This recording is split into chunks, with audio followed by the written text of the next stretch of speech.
another New Year's cake design idea para sa inyo. Hello mga ka-bakes! At para sa ating New Year's cake design idea, meron na ako ditong nakahanda na iba't ibang shades ng orange and peach. So meron na din ako ditong nakahanda na cake. Ang size nito is 6x3 at coated na nga ito ng ating white frosting. Apricot crush nga ito at peach fuzz at isang shade pa, pero wag na nating tawagin ganon. Orange and peach na lang kasi yun lang din naman talagang alam natin na shade. At ito nga mga ka-bakes, ang gagawin ko dito is nilalagay ko lang yung different shades na yon dito sa side ng cake natin kasi gagawa tayo dito ng parang ombre effect. So kalatin nyo lang yung tatlong kulay na yan dito sa side ng cake nyo para magkaroon tayo ng ganitong effect. At iba't ibang shades na nga yung nilagay ko dito sa cake natin, kaya ewan ko na lang kung hindi pa siswertehin yung order sa akin nito, kaya umorder na kayo.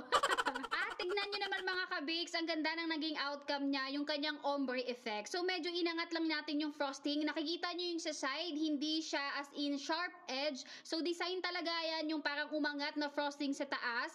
And then dito mga ka-bakes ay nagpipe ako dito ng Hello 2024. At sa pastry tip naman mga ka-bakes is malaki yung butas nito. Pero pwede naman kayo mag-adjust ng pastry tip na gagamitin nyo kung gaano kalaki yung gusto nyong i-pipe dito na isusulat nyo doon sa cake natin. Alam nyo mga ka-bakes, isa sa mga kahinaan ko talaga is yung maglagay nito or magsulat ng mga dedication sa cake kasi ang pangit ko talagang magsulat. At ito nga, ang nilagay nga natin dito is Hello 2024 at iba't ibang shade ang nilagay natin dito. Syempre, para swertehin lalo ang umorder, diba?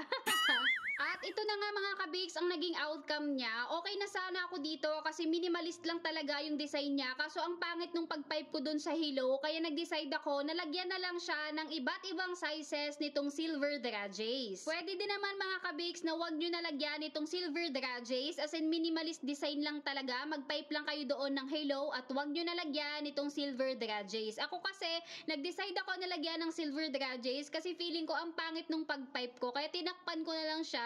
Parang ginaya ko doon sa isang New Year's cake design na ginawa ko at shinare ko sa inyo nung isang araw. At medyo matrabaho at mabusisi lang talaga yung ganitong design. Yung nilalagyan ko ng bawat letters yung pinipe ko doon ng silver dragees. Kasi talagang pinipwesto ko siya at tinatansya ko kung saan ko ilalagay yung malaking dragees, yung maliit na dragees. Talagang sinisipat ko siya kung saan maganda banda tignan. At ito nga yung last na ginawa natin sa cake. Naglagay ako dito syempre ng iba't ibang sizes din ng silver dragees dito sa side ng cake natin. At ito na nga mga ka-bakes ang naging outcome ng ating New Year's cake design idea. At yun lang mga ka-bakes for today's video, and for more cake decorating videos ay i-follow nyo lamang ako dito sa aking Facebook page, YouTube channel at sa aking TikTok account.